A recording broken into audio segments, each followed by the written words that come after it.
রাসূল নামে কে এলো মদিনায়, রাসূল নামে কে এলো মদিনায়।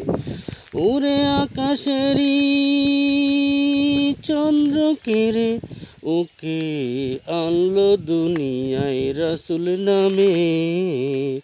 গলেতে তফসিমালা, কেউ বা বলে কামলি ওলা।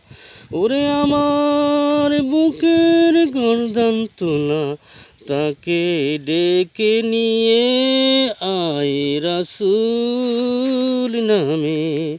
দেখি নাই শুনি নাই কোথায় মানুষ নাচে মানুষের ব্যথারে। ওরে এমনই দরদি কথা শোনালে পরাণ জুড়াই রাসূল নামে। ওরে আকাশের চন্দ্র কেড়ে ওকে আনলো দুনিয়ার রাসূল নামে।